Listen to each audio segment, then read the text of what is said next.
Justin Mitchell learned he'd been disowned, while his father stared at a yellow legal pad and refused to look up. The four of them sat around Isaac Mitchell's dining table on a cold April morning. Justin was 20, old enough to understand every word, and still young enough to keep waiting for somebody to say there had been a mistake.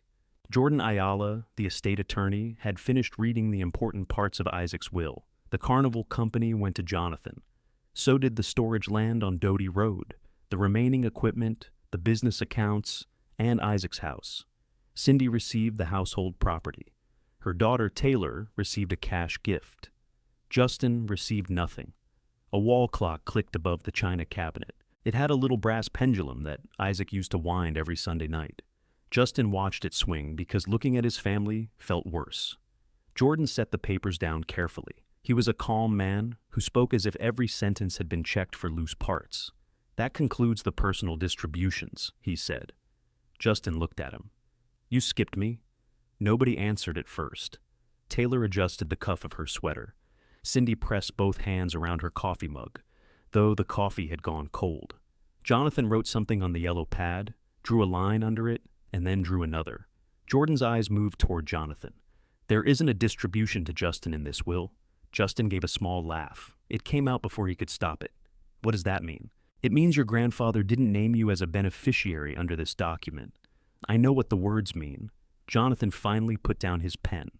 "Then don't make Jordan repeat himself." Justin turned to him. "Grandpa left me out?" Jonathan rubbed his forehead. He looked tired rather than surprised, which told Justin that his father had known before that morning. "The will was signed years ago," Jonathan said. "Dad kept saying he needed to update things. He didn't." "When? What? When did he say that? I don't remember." "You just said he kept saying it." Cindy leaned forward. "Justin, your grandfather's been gone less than a month. Your father's trying to manage a company with debts nobody fully understood. This isn't the time to interrogate him." Justin looked at Jordan again. "Is there another paper?" Jordan didn't answer quickly enough. "A letter, maybe?" Justin asked. "Something in the office? I haven't found any separate instruction addressed to you. But you haven't finished going through everything. The estate inventory is still being prepared. So, there could be something. There could be additional records," Jordan said. "I don't want to give you false expectations." Cindy let out a quiet breath. Isaac ran out of time. "That's all this is?" Justin turned toward her. She softened her voice, which made the words land harder. "He didn't do this to hurt you. He left Taylor money." Taylor's face tightened. "Don't drag me into it." "I didn't. Grandpa did." "Justin," Jonathan warned. Taylor pushed her chair back an inch. "My name happened to be in the will. I didn't write it." Justin knew that. He also knew she had spent the previous week talking about paying off her car and moving into a better apartment. She hadn't known the amount then, but she'd known there was something. Everybody at the table had arrived prepared except him. Jordan closed the file. "There will be an auction of certain company property once the inventory is complete. That money will be used toward outstanding company obligations. I'll send notice to all interested parties." "Interested parties," Justin repeated. "That includes you." Cindy picked up her mug and carried it to the kitchen. The meeting was over because she had decided it was over. Justin remained seated. Isaac's place at the head of the table was empty. His reading glasses still rested on the windowsill beside a folded newspaper. Nobody had moved them. For one unhelpful second, Justin expected his grandfather to walk in from the back porch, complain that the room was too warm, and ask why everyone looked guilty. Jonathan gathered the papers. "Dad," Justin said. Jonathan stopped, but he didn't sit again. "Did Grandpa tell you he was leaving me out?" "No." "Did you ask him about me?" "Not everything was about you." "I asked one question, and I answered it. No, you didn't." Jonathan glanced toward the kitchen. Cindy was standing at the sink with her back to them. She could hear every word. "Your grandfather and I had a difficult few years," Jonathan said. "The business took most of our conversations." Justin waited. "That's it? That's what happened." Jordan slipped the will into his case. He looked uncomfortable, but discomfort wasn't the same as help. Justin understood that too. Then Cindy returned with a dish towel folded over one hand. "There's something else we need to settle," she said. Jonathan's jaw moved. Cindy looked directly at Justin. "The house has to be prepared for sale," Jordan corrected her gently. "It isn't listed for sale yet. It will be." We can't maintain this house and everything on Doty Road. Justin stared at her. I've been maintaining it. You've been staying here. I buy groceries. I cut the grass. I took Grandpa to his appointments. That isn't what I meant. What did you mean? Cindy laid the dish towel beside the sink. You need to make other arrangements. Jonathan moved the yellow pad from one hand to the other. We can give you until Sunday. It was Thursday. Justin looked at his father for several seconds. Jonathan had always been good at making bad news sound like a schedule. When Melanie had divorced him, he had explained the new weekends to Justin using a printed calendar. When Melanie died in a car accident, Jonathan had discussed funeral clothes before he said her name. Now he was giving his son 3 days to leave the house, where he'd spent most of the past year caring for Jonathan's own father. Where am I supposed to go? You're 20, Cindy said. You work, some weeks. The hardware store gives you hours. Not enough for an apartment. Jonathan shoved the papers into a folder. We'll help with a motel for a few nights. Cindy looked at him. A few, Jonathan repeated. Justin stood. The chair legs scraped across the floor. He wanted to ask his father how much the company was worth. He wanted to ask why Taylor's future had been written down, while his was being placed in trash bags. Most of all, he wanted to know whether Isaac had really forgotten him. Instead, he said, Can I keep Grandpa's blue toolbox? Cindy's mouth tightened. Household property is part of the inventory. He gave it to me. Do you have that in writing? Jonathan said. Cindy. What? If we start letting things walk out because somebody remembers a conversation, there won't be an estate left. It's a toolbox, Justin said. It's not about the toolbox. No, it wasn't. Everybody in the room knew that. Justin went upstairs without saying goodbye. 3 weeks earlier, that same house had smelled like coffee, machine oil, and the menthol rub Isaac used on his hands. His heart had already begun failing, though nobody knew it. He still rose before sunrise and complained when Justin slept past 7. On the last Monday of Isaac's life, Justin found him at the kitchen counter trying to repair a coin mechanism from one of the old kiddie rides. You're putting the spring in backward, Justin said. Isaac didn't look up. Then come over here and be useful. Justin poured coffee into the chipped mug that said, World's Best Boss. Isaac had bought it for himself at a pharmacy sometime in the 90s. The handle had been glued twice. You know they sell new coin mechanisms, Justin said. They sell new furniture too. People still own screwdrivers. This thing ate quarters when I was little. It was teaching you about disappointment. It was very thorough. Isaac smiled. His hands were broad, scarred, and swollen at the knuckles. They had carved horses, rabbits, roosters, swans, and one deeply unfortunate lion that Elijah Watts still teased him about. Isaac could look at a square block of wood and see an animal waiting inside it. Justin had tried and usually saw a square block of wood with expensive mistakes coming. Isaac pushed the mechanism toward him. Hold that. Justin held the metal housing while Isaac fitted the spring. Outside, late snow had melted into gray patches along the driveway. 2 company trucks sat beside the garage. One hadn't moved since autumn. The red lettering on both doors was faded, but the words could still be read. Mitchell's Wonder Wheel, Carnival and Carousel Company, Woodstock, Illinois. Isaac had founded the business in 1974. At first, he repaired rides for traveling carnivals and county fairs. Later, he began building small carousels of his own. The company never became large, but people around northern Illinois knew his horses. They knew the high front knees, the deep-cut manes, and the small carved stars he hid beneath the saddles. Jonathan had grown up around the business and resented nearly every part of it. He disliked the winter repairs, the summer travel, and the way Isaac could praise a carved horse more easily than his own son. Still, he had returned when the company began losing contracts. He handled invoices, insurance, and equipment sales. Cindy called that rescuing the family business. Isaac called it learning which bills were real. Justin never knew which version to believe. He only knew that the Doty Road Yard had once felt like the best place in town. As a boy, he had followed Isaac between storage barns while dust floated through bars of sunlight. There were painted signs stacked against walls, ticket booths with cracked windows, old bulbs sorted into coffee cans, and ride parts that looked important, even when nobody remembered what they belonged to. Near the back of the main barn stood a small coin-operated carousel. It had a round metal base, a striped center pole, a scalloped canopy, and one wooden horse. Her name was Belle. Isaac had carved her in 1980, long before Justin was born. She was white with a blue saddle and red roses painted along her neck.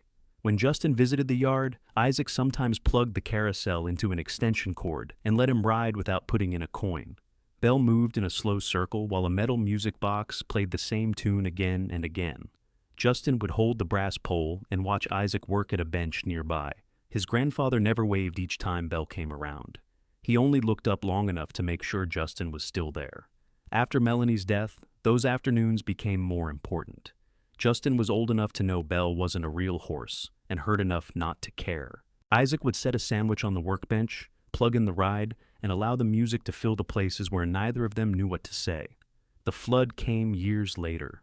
Water pushed into the storage barn after heavy summer rain and sat there for days. The carousel's motor failed. Its metal base rusted until the rotating platform locked in place. Belle's paint lifted in pale curls, and mildew darkened the bottom of her legs. Jonathan wanted to scrap the whole unit. Isaac wouldn't let him. "She's wood on top of 300 pounds of bad decisions," Jonathan had said. "She stays," Isaac replied. That was the end of it while Isaac was alive. On that last Monday, Justin and his grandfather got the coin mechanism working. Isaac turned it over in his hand, then placed it on the table. "You going to Doty Road tomorrow?" he asked. "If Mr. Hanley doesn't put me on the afternoon shift, I need help moving some files." "Which files?" "The ones in the office. That narrows it down to all of them." Isaac looked toward the window. "There are things I should have handled sooner." Justin waited for him to continue. Isaac rubbed his thumb across the brass edge of the mechanism. He seemed to be choosing between words and finding fault with everyone. "Your mother asked me for help once," he said. Justin put down his mug. "When?" "After she and your father split." "What kind of help?" "Money. A place to stay for a while." Justin had never heard this. Melanie had spoken about Isaac with affection, though sometimes she went quiet after his name. "Did you help her?" "Not enough." The refrigerator motor clicked on. Isaac's gaze remained on the mechanism. "Why are you telling me now? Because things left too long don't improve on their own. That sounds like something you'd say about a roof. It applies to most things." Justin pulled out the chair across from him. "What happened?" Isaac opened his mouth, then pressed a hand against the center of his chest. Justin stood. "What's wrong?" "Indigestion. You look pale." "I'm 75. Pale comes with the package. Sit down." "I am sitting." Justin reached for his phone, but Isaac waved him off. It passed. "I'm calling somebody." "You're calling nobody. Hand me that small screwdriver." They argued for several minutes. Isaac finally agreed to let Justin drive him to a clinic if the pain returned. It didn't return that morning. By lunch, he was outside checking the oil in one of the trucks and telling Justin he worried too much. The next afternoon, Jonathan called while Justin was unloading bags of soil at the hardware store. Isaac had suffered a heart attack in the Doty Road office. Elijah found him on the floor beside a filing cabinet. The ambulance arrived quickly, but not quickly enough. For the rest of March, Justin moved through rooms where people lowered their voices around him. He wore a borrowed black jacket to the funeral. He shook hands with former employees, fair operators, mechanics, and people who owned Isaac's horses. They told him his grandfather had been stubborn, gifted, impossible, generous, cheap, loyal, and terrible at returning phone calls. Elijah Watts stood beside the casket longer than anyone. He was 57, with gray threaded through his beard and sawdust caught in the seams of his work boots. He had carved beside Isaac for 30 years. The two men could argue for an entire morning about the angle of a wooden ear, eat lunch in silence, and return to work as if nothing had happened. When Elijah came out of the funeral home, Justin was sitting on a low brick wall near the parking lot. Elijah sat beside him. He was going to the yard to move files, Justin said. He'd been saying that for weeks. Did he tell you why? No. I should have gone with him. He died from a heart attack, Justin. Not from carrying folders alone. Justin picked at a loose thread on his sleeve. He was trying to tell me something the day before. Elijah waited, but Justin couldn't explain it there. People were walking toward their cars. Cindy stood beneath the awning, accepting condolences, as if she had been assigned the position. Elijah rested his forearms on his knees. Isaac had a bad habit of starting important conversations in the middle. Did he finish them with you? Not often. That had been the closest thing to comfort anyone offered. Now, after the will reading, Justin stood in the upstairs bedroom and packed his clothes into 2 duffel bags. The room had belonged to Jonathan when he was young. Old nail holes remained above the desk, where posters had once hung. Isaac had never redecorated it. He had simply cleared 2 drawers and told Justin there was food downstairs. Justin opened the closet. His work boots were on the floor beside a cardboard box containing photographs, a winter coat, and several things that had belonged to Melanie. He carried the box to the bed and checked the bottom. He didn't trust Cindy not to call family memories estate property. A soft knock came at the open door. Jonathan stood in the hall. "You don't have to do all this today," he said. "You said Sunday. That's 3 days. I know how days work." Jonathan stepped into the room. "I'm trying to keep things from getting ugly." Justin folded a shirt and put it into the bag. "When would they get ugly?" "Don't do that." "Do what?" "Turn every sentence into a fight." Justin looked at him. "You sat downstairs while Cindy told me Grandpa ran out of time for me. She didn't mean it the way it sounded. She usually doesn't." Jonathan lowered his voice. "The company is in trouble. Dad borrowed against equipment. There are unpaid taxes, repair bills, insurance claims. The land looks valuable, but it comes with obligations. You heard a list of assets and decided we're all rich now. I didn't say that. You were thinking it." Justin zipped the first duffel. "What I was thinking was that my grandfather raised me more than you did, and somehow everybody got something except me." Jonathan's face hardened. "I'm still your father? That's not an answer. No, it's a fact." They stood across from each other in the room Jonathan had once slept in. For a moment, Justin saw how tired his father really was. There were gray patches at his temples, and one shirt button had been fastened through the wrong hole. Jonathan was frightened of the company debts. He was frightened Cindy would see that fear. He was frightened of being measured against Isaac and coming up short again. But fear didn't make him reach for his son. He put his hands in his pockets. "There will be things at the auction," he said. "Tools, furniture from the office. If there's something small you wanted, I could tell the auctioneer. Cindy said things can't walk out because of conversations. I said I'd speak to him." Justin sat on the edge of the bed. "Did Grandpa forget me?" Jonathan looked toward the window. "I don't know." It was the first honest answer he'd given all morning. By Sunday, Justin had moved into a weekly motel near the highway. The room had a sagging mattress, a microwave with one working button, and curtains that didn't quite meet in the middle.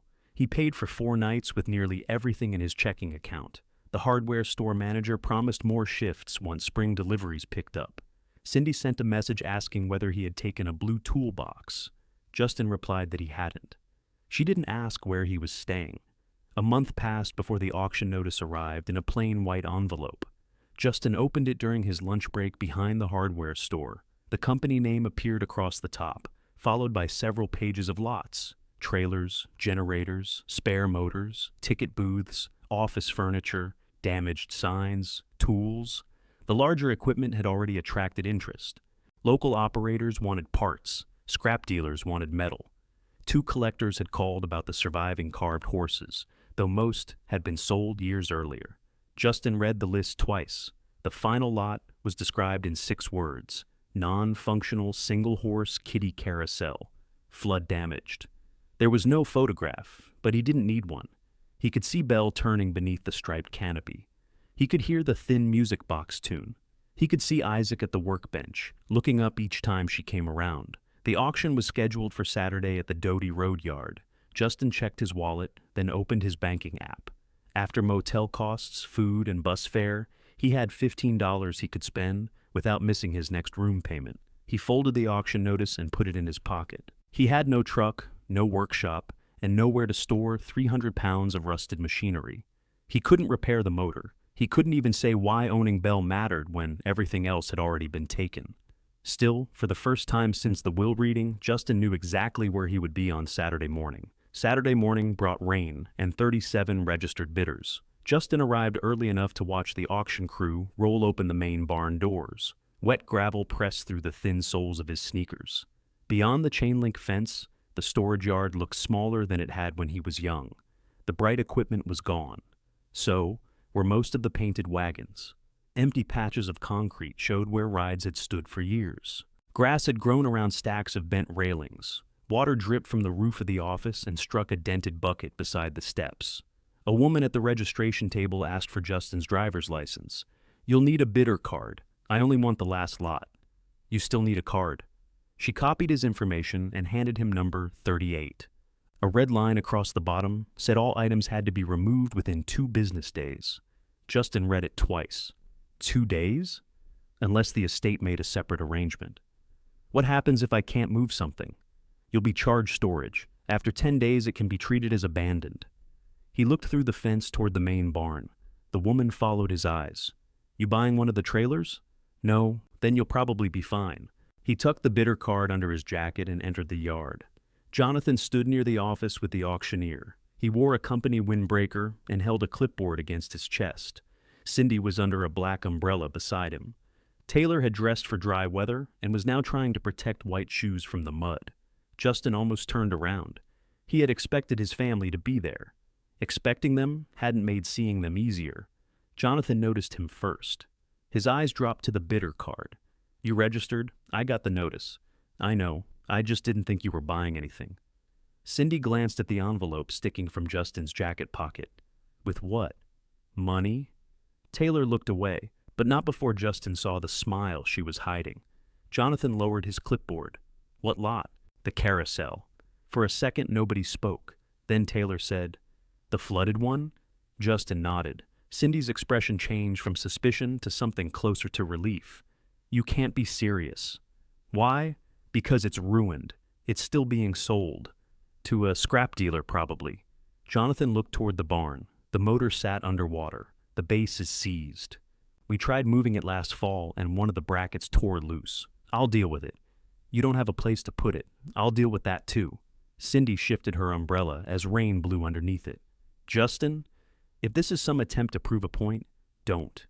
You'll spend more moving that thing than it could ever be worth. I'm not proving anything." "Then why are you here?" He looked at his father. "You said I could buy something small." Jonathan gave a tired laugh. "That isn't what I had in mind." The auctioneer called for bidders to gather beside the first row of equipment.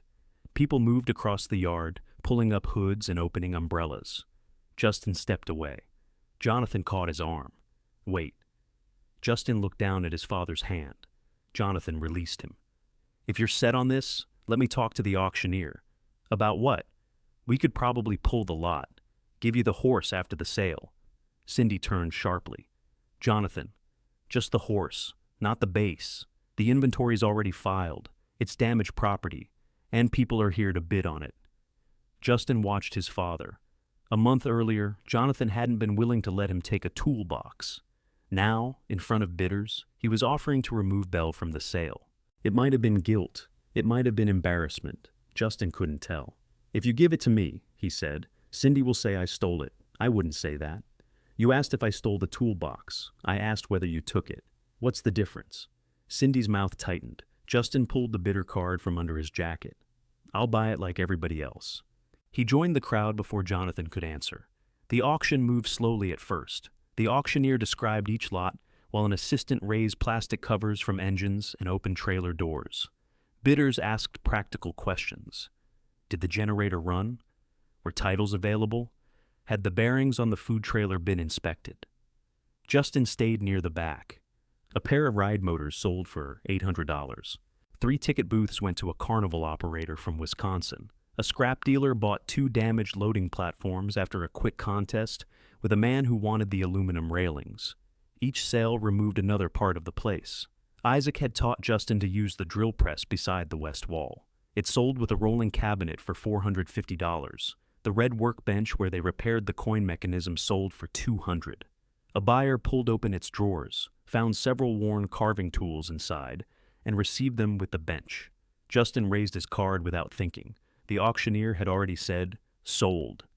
The buyer began closing the drawers. Justin went to him. "Excuse me." The man wore a tan raincoat and heavy glasses. "Yeah? Those carving tools in the top drawer, would you sell them separately?" "Haven't looked at them yet. They belong to my grandfather." The man studied him, then glanced toward the office. "You're Jonathan's boy?" "Justin.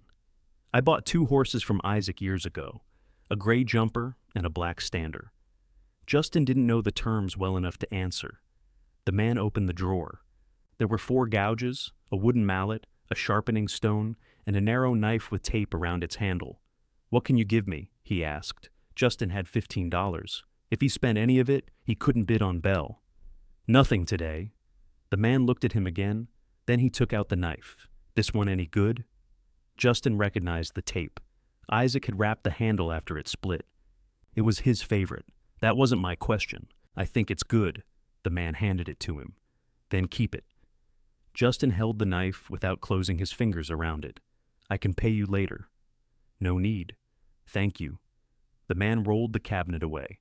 Justin slipped the knife into the inside pocket of his jacket. It rested there against the auction notice. By noon, the rain had weakened to a cold mist. Cindy and Taylor left after the office furniture sold. Jonathan stayed, checking lot numbers and signing release sheets. The final group entered the main barn. Belle stood in the darkest corner. The canopy had collapsed on one side. Its faded canvas hung in strips from a bent metal rim. The center pole leaned slightly. Rust covered the circular base and spread across the foot platform in rough orange scales. Belle herself looked worse than Justin remembered. Much of the white paint was gone from her back. One red rose remained near her shoulder, though half its petals had flaked away. Her blue saddle had faded almost gray. A crack ran through one rear hoof, and dirty watermarks climbed several inches up all 4 legs. Someone had tied a paper lot number around her neck with string. The auctioneer tapped the metal base with the toe of his boot. "Final item today. 1 coin-operated single-horse kiddie carousel. Flood-damaged and non-functional. No guarantee on the motor or electrical components. Buyer is responsible for removal." The crowd had thinned to fewer than 12 people. A man beside Justin whispered, "That's not a carousel. That's a lawn ornament with tetanus." His friend laughed. The auctioneer started at $100. Nobody raised a card. 50? Silence. 25? The scrap dealer folded his arms. The auctioneer looked toward Jonathan. Jonathan gave a small shrug. "Do I have $15? Justin raised his card. The auctioneer saw him and paused. Several bidders turned. Jonathan stood just outside the barn door. His face gave nothing away. $15 from bidder 38, the auctioneer said. "Do I have 20? The scrap dealer leaned toward his assistant. They discussed the weight of the base. Justin kept his card raised as if lowering it might cancel the bid. The auctioneer asked again. Nobody answered. $15, going once. The carousel gave a faint metal tick as rainwater fell from the damaged canopy. Going twice. Justin could feel his pulse behind his eyes. Sold for $15. The auctioneer pointed at him. Bidder 38. Somebody chuckled. Another man said, "Better him than me." Justin lowered his card. He had come prepared to spend every spare dollar he had. And now that he had, the decision frightened him more than he expected. Belle was his. So were the seized platform, the broken motor, the collapsing canopy, and the problem of getting all of it out of the barn by Tuesday afternoon. Jonathan walked over after the crowd moved away. "You made your point," he said. "I told you it wasn't a point. You spent your last $15 on junk. How do you know it was my last? Was it?" Justin untied the paper number from Belle's neck. Jonathan looked at the horse. For a moment, his irritation slipped. He placed one hand on the worn edge of the platform. "I rode this before you did," he said. Justin hadn't known that. "Grandpa made her when you were 5. "Yeah." "Did you name her?" Jonathan shook his head. "Dad did. Your grandmother wanted a daughter. They got me instead." He smiled once, but the smile didn't stay. Justin ran his thumb over the string from the lot number. "Why did you want to scrap her?" "Because I'm responsible for bills now. That doesn't answer it. It's the only answer that matters when people are owed money." Jonathan stepped onto the platform. Rust cracked under his shoe. "You have until Tuesday to move it. The buyer terms are strict. Could I leave it here a week? No. 3 more days? Cindy's already worried the sale wasn't clean because you bid. I registered like everyone else." "I know." "Then what's the problem?" Jonathan looked toward the yard entrance where bidders were loading their purchases.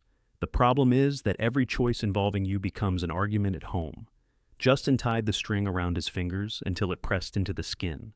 "That sounds like your problem." "It becomes mine. Yes. It started as mine." Jonathan removed his hand from the platform. "Have it gone by Tuesday." He walked back to the office. Justin waited until the barn emptied, then he stepped over the damaged side rail and stood beside Belle. Up close, he could see deep cracks beneath the saddle. The wood near the brass pole had swollen. One glass eye was cloudy, and the other was missing. Someone had filled the empty socket with a wad of greasy cloth. He pulled the cloth out. The hollow behind it was shallow. Nothing waited there, except 2 dead beetles and a bent screw. Justin laughed under his breath. He wasn't sure what he had expected. He placed his palm against Belle's neck. The wood was cold. "All right," he said. "You're still leaving." The hardware store manager let him use the office phone during his afternoon break. Justin called 3 towing companies. The first wouldn't move carnival equipment. The second quoted more than $400. The third asked for measurements Justin didn't have. He called the only person who might understand what he had bought. Elijah answered over the sound of a power sander. "Watts Restoration. It's Justin." The sander stopped. "You all right?" "I bought Belle." There was a pause. "You bought what?" "The flooded Carousel." "At the auction." "The whole platform?" "Yes." "How much?" $15. Elijah made a noise that could have been a cough or a laugh. "I need to get it out by Tuesday." "With what truck?" "I was hoping you had an answer." "I've got answers. You won't like most of them." "Do you have room?" "Not in the shop." Justin looked through the office window. His manager was restocking seed packets and pretending not to listen. "What about the equipment shed?" Justin asked. "That roof leaks." "So did the barn." "It's full." "With what?" "Work." Justin waited. Elijah sighed. "I've got a customer's rounding board, 2 outside row horses, a chariot side, and half a band organ in there. You said you were trying to save Grandpa's remaining horses. I said that when I had more floor, I can help clear it. You're working at a hardware store, not every hour." Elijah was silent long enough that Justin thought the call had dropped. Then he said, "Be at Doty Road, Monday at 8. Yes, bring gloves." "You'll take her?" "I'll look at what it takes to move her." "That isn't the same thing." "No, it isn't." Monday morning was clear and cold. Elijah arrived in a flatbed truck with a utility trailer, a floor jack, steel rollers, chains, blocks, and language he advised Justin not to repeat near polite company. The carousel had rusted to 2 anchor plates left in the barn floor. Elijah crouched beside the first one and scraped at it with a screwdriver. "Your grandfather told Jonathan to unbolt this after the flood. He didn't?" "Looks like he tried once." They worked for 3 hours. 1 bolt snapped, another turned halfway and locked. Elijah heated the worst bracket with a torch while Justin held a shield against Belle's legs. The smell of hot rust filled the barn. At noon, the base shifted less than an inch and dropped hard onto the jack. Justin grabbed the center pole. "Don't hold that," Elijah snapped. "If the canopy comes down, let it come down. It'll hit her. It'll hit you first." They reset the jack and added blocks. Elijah showed Justin where to place his hands and where never to stand. On the next attempt, the base lifted high enough for Justin to slide a steel roller beneath it. By late afternoon, they had the carousel on the utility trailer. Jonathan watched from the office steps. He didn't offer to help, but he brought out 2 bottles of water and set them on the truck bumper. Elijah tightened the last chain. "You kept the horse," Jonathan said to him. "Justin kept the horse. You know what I mean." Elijah stood. "Usually?" Jonathan looked at Belle beneath the straps. "Dad wouldn't let us cut her loose from the base. Then it's good nobody did. The base is scrap. Most things are, if that's the only use you know." Jonathan's face closed. Justin expected another argument, but Elijah checked the chain and walked around the trailer. He had no interest in helping Jonathan feel misunderstood. They reached Elijah's property after dark. His workshop stood behind a small house west of town. 2 long sheds bordered a gravel drive. Light shone through the workshop windows. A hand-painted sign beside the door read, "Watts Carousel Restoration." The one corner had broken away.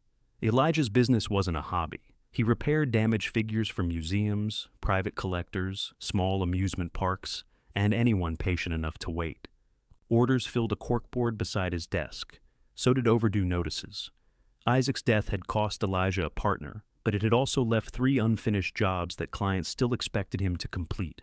He opened the smaller shed and began moving things.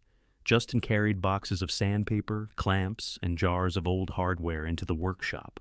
Together, they shifted the painted chariot side against a wall and covered it with canvas. The band organ pieces stayed where they were. "That's all the room she gets," Elijah said. It was barely enough. They backed the trailer to the shed and used the rollers again. The carousel resisted every foot.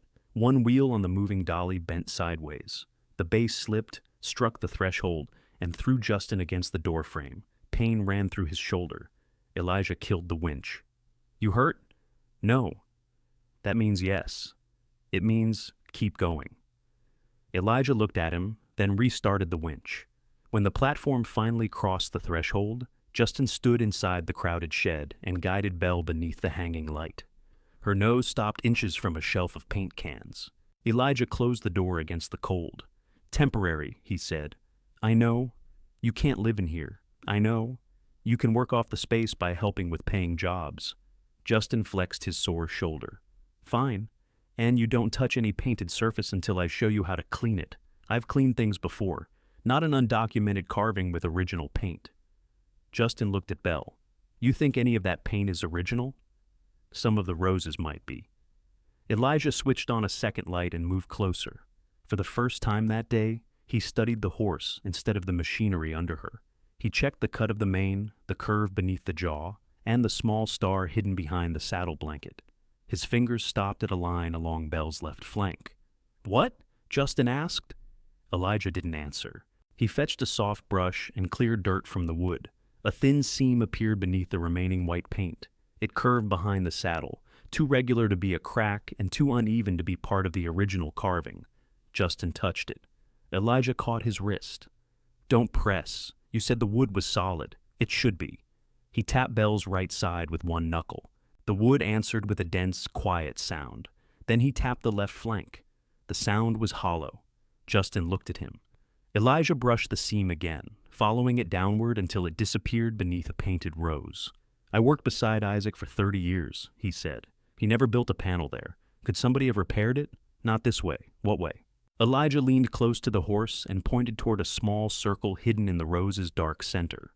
It looked like part of the flower until the light caught the grain. "That's a wood plug," he said, "and somebody wanted it missed." Justin lowered his hand. "How do we take it out?" "We don't. Not tonight. You just found it." "I found a plug. I don't know what it's holding together." Elijah ran his thumb near the edge without touching the center.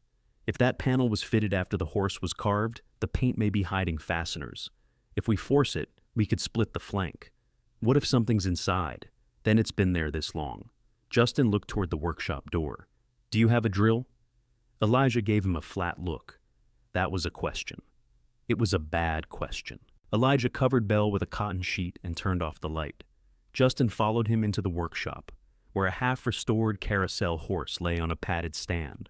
The horse had no front legs. Its detached head rested nearby, giving the room an unpleasant feeling after dark. Elijah opened a refrigerator under the workbench and handed Justin a bottle of water. "You start at 9 tomorrow," he said. "At the hardware store? Here. I have a shift. Then start when you finish. To open the panel, to clean flood residue from the base. Belle isn't going anywhere, and neither is that plug." Justin took out his phone and photographed the seam through the shed window. The glass reflected his face over Belle's body, making the picture almost useless. Did Grandpa ever hide things in his carvings? Tool marks, dates, initials. Anything inside them? Not that I saw. Could he have made Belle hollow in the first place? Her body has always been built from joined blocks. That isn't unusual. But hollowing part of the flank and sealing it again would be a lot of work. For what? That's the question. Justin didn't sleep much at the motel. Rainwater had stained the ceiling above his bed. Every few minutes, tires hissed along the highway outside. He kept thinking about Isaac at the kitchen table, saying there were things he should have handled sooner. By morning, Justin had convinced himself the cavity held nothing important. It might contain a repair block. It might be empty space left after rot was removed. It might be an old note from a previous restoration, although Elijah insisted nobody else had restored Belle. At the hardware store, Justin stacked bags of mulch and checked the time whenever he passed the paint desk. His manager noticed, "You have somewhere better to be?" "I bought a carousel." The manager stopped cutting a key. "You bought a what?" "It's small." That doesn't make the sentence better. Justin told him about the auction and asked whether he could trade his Friday shift for an extra closing shift the following week. The manager agreed, mostly because he wanted to see a photograph. After work, Justin rode 2 buses and walked the last mile to Elijah's property.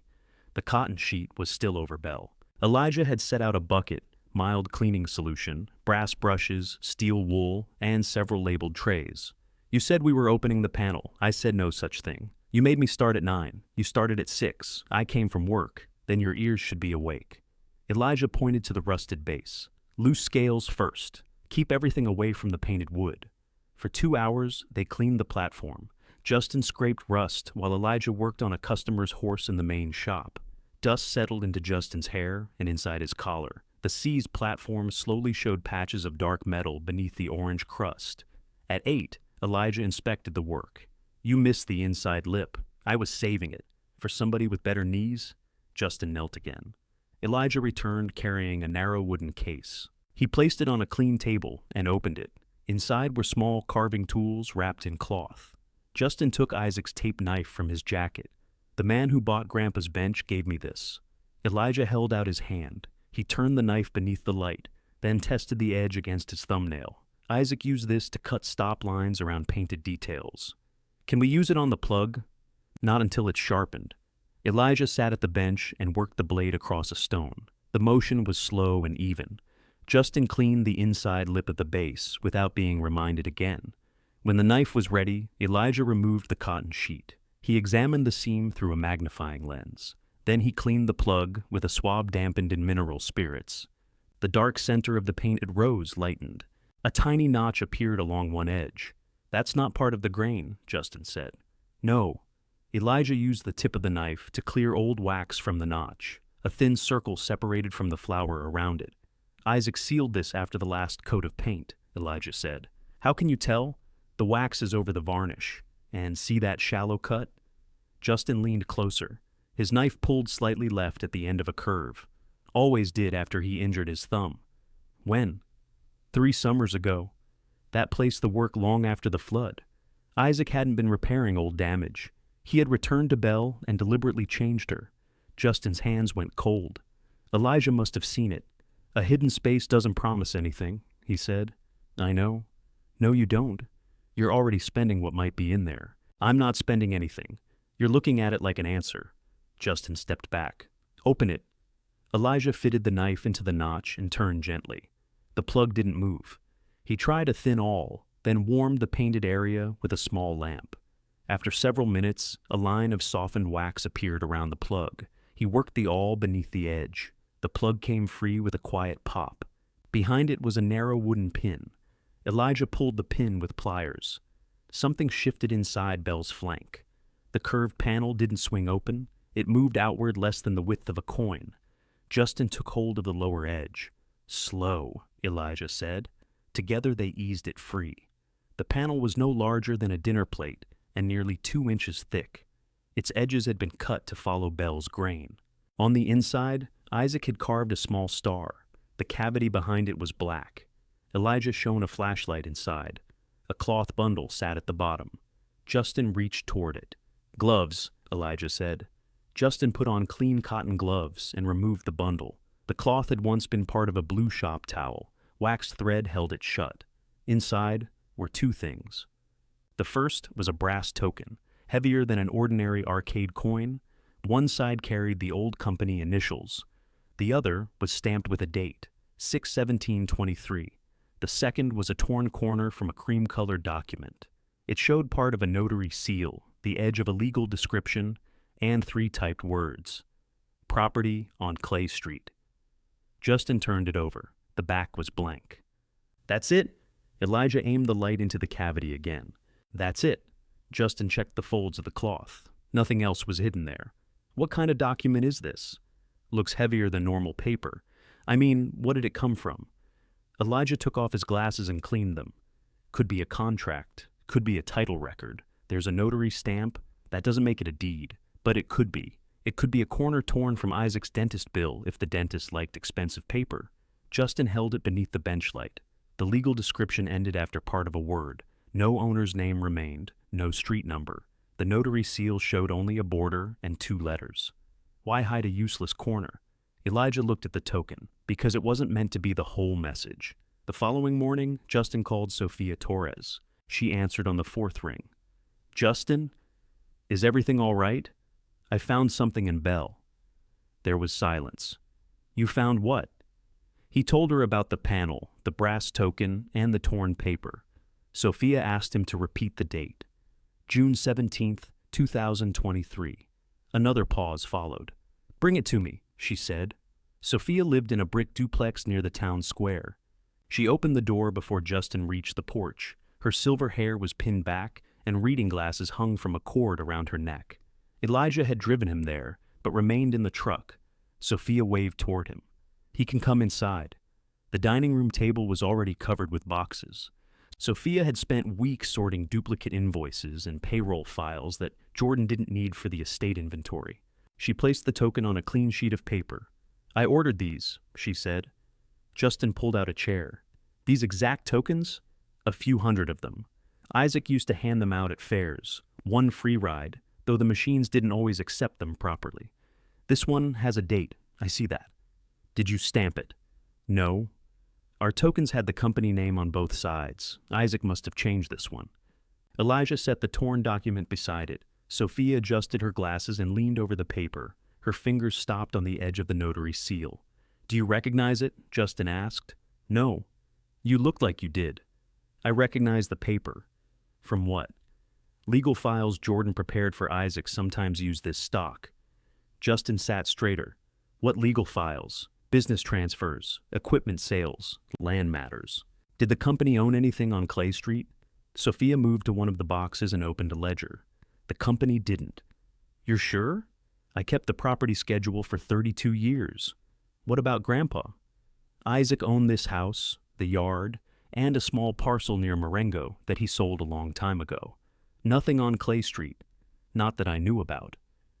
Justin looked at Elijah. The answer should have reduced the possibilities. Instead, it created more. "Why would he hide this in Bell?" Justin asked. Sophia sat across from him. "When did he make the panel?" Elijah answered. "No, earlier than 2022. "The cut tells me that. The token narrows it further." Sophia touched the stamped date. "I saw Isaac that morning." Justin waited. "He came to my house with coffee. He wanted copies of old payment records involving Melanie." Justin's chair creaked beneath him. "My mother?" He asked how much she'd received from the company after the divorce. "Why would the company pay her?" "It didn't. That was what he wanted confirmed." "What did you tell him?" "The truth. There were no payments." Justin looked from Sophia to Elijah. "What does that have to do with Clay Street?" "I don't know." "Did he say why he wanted the records?" Sophia removed her glasses. "He said he was checking whether he remembered things correctly. Your grandfather didn't like to admit when guilt had been keeping him awake." "What guilt?" Sophia's eyes moved to the boxes. She had protected Isaac's privacy while he was alive. Some habits outlasted the people they were meant to protect. "Your mother came to him after the divorce," she said. "She was behind on rent. Jonathan wasn't paying what he'd promised on time, and she needed help." Justin heard Isaac's voice at the kitchen table. "Not enough." "What did Grandpa do?" "He gave her money once. Then he told her he couldn't keep stepping into trouble between her and Jonathan." "Why not?" "Because Jonathan accused him of taking her side." "He was taking her side. He should have." Sophia said it without defending him. She asked Isaac if she and you could stay in his house for a few months. He said no. He thought it would destroy whatever relationship he had left with your father. Justin looked down at the token. "Mom never told me. She was proud. She had to move twice that year." "I know." The room went quiet. Elijah pulled out the chair beside Justin and sat down. Sophia folded her hands. After Melanie died, Isaac began putting money aside. Small amounts at first. He called it a reserve. "I thought it was for your education or emergencies." "What happened to it?" "I don't know. In 2019, he moved the balance into his personal account. It was his money, properly recorded. He told me not to list it among the company reserves again." "How much?" "Enough that I asked what he was doing, and he said he was finally taking care of something he should have done before." Justin's mouth felt dry. "Did you tell Jordan?" "There was nothing improper to report. It wasn't company money by then. What did Grandpa buy? I don't know that he bought anything. The paper says property. A torn corner says property. We need to be careful. Justin pushed back from the table and walked to the window. Elijah's truck sat at the curb. Across the street, somebody rolled a trash bin toward a garage. It was an ordinary weekday, and Justin had begun it with nowhere permanent to live. Behind him, Sophia opened another box. Isaac came back here in the autumn of 2023, she said. He asked whether old legal records would remain valid if nobody found the copies. Justin turned around. What did you say? I told him to speak to Jordan. Did he? He said Jordan had already done his part. Elijah leaned forward. What else? Sophia searched through a stack of appointment calendars. She found the one she wanted and opened it near the middle. I wrote down his exact words because they worried me. She turned the calendar toward Justin. Beside the stamped date, in Sophia's neat handwriting, was a sentence. Making it right, but not the way they'd expect. Justin read it twice. Who was they? He didn't say. Did he mention Bell? No. The office? No. Clay Street? Never. Sophia closed the calendar. I should have pressed him, she said. I thought he had more time. Justin returned to the table and placed the brass token on the written sentence. The date matched. His grandfather had carved a hidden compartment into Bell, sealed a clue inside it, and then asked questions about whether legal records could survive without their copies. None of it was an accident. None of it told Justin what to do next. Sophia watched him gather the token and torn paper. What are you going to do? Find out what was on the rest of this page. How? Justin looked toward Elijah. Elijah sighed. First, we find somebody who can tell us exactly what kind of horse we opened. Amanda Page arrived the following Thursday, carrying 2 camera cases and a folding examination lamp. She parked beside the shed, checked the hand-painted business sign, and knocked on the workshop door with one knuckle. Elijah had warned Justin that she disliked surprises, guesses presented as facts, and coffee offered in dirty mugs. The mugs had been washed twice. Amanda stepped inside. She was 53 with short brown hair and a canvas vest full of pencils, rulers, and small tools. The Regional Carousel Heritage Guild paid her to document surviving figures across the Midwest. Museums called her when ownership histories became confused. Collectors called her before spending more money than they wanted their spouses to know about. She set her cases on the bench. Where is she? Elijah pointed toward the shed. Amanda looked at him. You stored her in there? It was that or his motel room. Justin opened the shed door. Amanda stopped on the threshold. She didn't comment on the rusted base or collapsed canopy. Her attention went directly to Belle's face. She walked around the platform once, then again in the opposite direction. Don't tell me what you think yet, she said. I haven't said anything, Justin replied. You were about to. He had been. Amanda set up the examination lamp. She photographed Belle from both sides, then measured the body, neck, legs, and saddle. She removed a magnifying lens from her vest and studied the carving beneath the jaw. Elijah stood near the door with his arms folded. You've seen her before, Amanda said. Many times. When? Starting around 1995. Isaac had her in the main barn by then. Did you work on her? Electrical repairs, never the wood. Amanda looked at Justin. And you? I wrote her. That isn't restoration work. I know. You opened the panel, with him. Before or after you called me. Before. She wrote something in a notebook. Was that wrong? It would have been better to document the seal first. We didn't know what it was. That's usually why documentation matters. Elijah shifted against the wall. The plug was waxed. I saved it. The pin, the wrapping cloth, and every loose piece. Amanda looked toward him. Of course you did. That sounded almost kind. Don't get used to it. She spent nearly an hour on Belle's left flank. She photographed the cavity from several angles and examined the small star Isaac had carved inside the panel. Then she asked to see the brass token and torn paper. Justin brought them from a locked drawer in Elijah's desk. Amanda photographed those too, though she made clear that she wasn't authenticating legal documents. I evaluate the horse, she said, not whatever family argument climbed out of her. There isn't an argument yet, Justin said. Elijah gave a quiet cough. Amanda glanced at him. There will be. She returned to Belle's face and cleaned a narrow patch below the mane. Beneath the grime, a shallow curved cut appeared. "What is that?" Justin asked. "A layout line. Grandpa left those?" Isaac Mitchell did on his early work. He marked his curves with a shop-made compass and didn't always remove the full line. "You've examined his other horses?" 16 that we can document, possibly 4 more. Elijah unfolded his arms. "You found the chestnut pair from Kenosha? One of them. The second was destroyed in a warehouse fire." Amanda pointed toward the remaining rose on Belle's neck. "This flower pattern appears on a jumper he finished in 1981. Same 5-petal arrangement, same double cut around the leaves. But this one is earlier? How do you know?" "The cuts are deeper and less controlled." Isaac improved quickly. Elijah smiled. He hated those leaves. He should have. "The lower one is crooked." Justin leaned closer. He had seen the rose hundreds of times. He had never thought of it as evidence. Amanda moved to Belle's rear legs. She found the small carved star beneath the edge of the saddle blanket and measured it. "His later stars had 6 points," she said.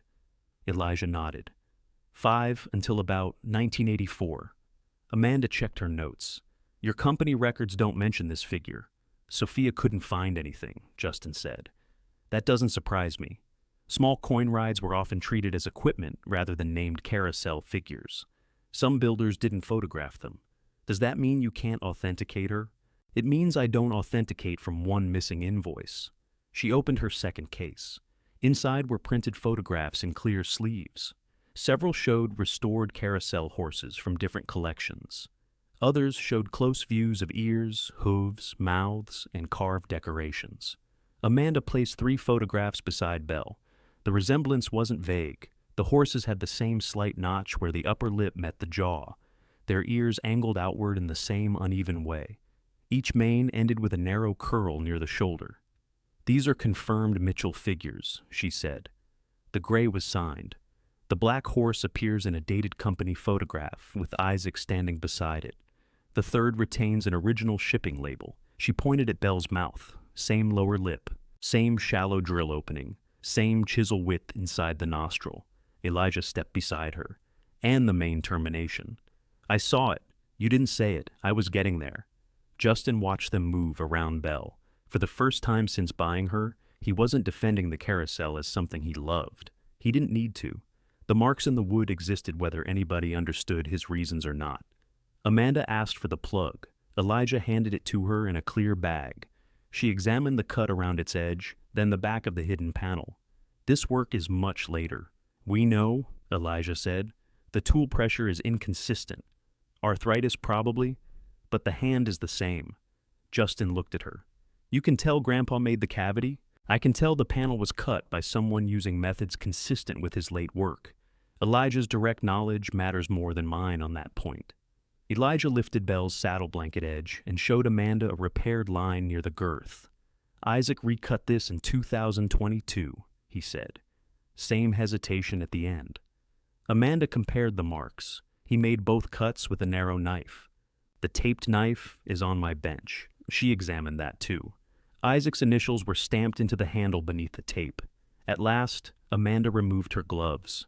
"I'm comfortable identifying Belle as an original Isaac Mitchell, carving from around 1980. She appears to be previously undocumented. The surviving paint deserves laboratory review, but at least part of it may be original." Justin looked at the rusted platform. "What does that make her worth?" Amanda closed her notebook. "That depends on what you do next." "That sounds like avoiding the question. It's answering the real one. If you strip the paint, sand away tool marks, and replace the damaged wood without documenting it, you could cut her value in half. If Elijah stabilizes her properly and the history can be established, private collectors will be interested." "How interested?" "As she stands, including the damaged ride base, perhaps several $1,000s. Properly conserved, with her authorship published and her unusual history attached, likely well into 5 figures.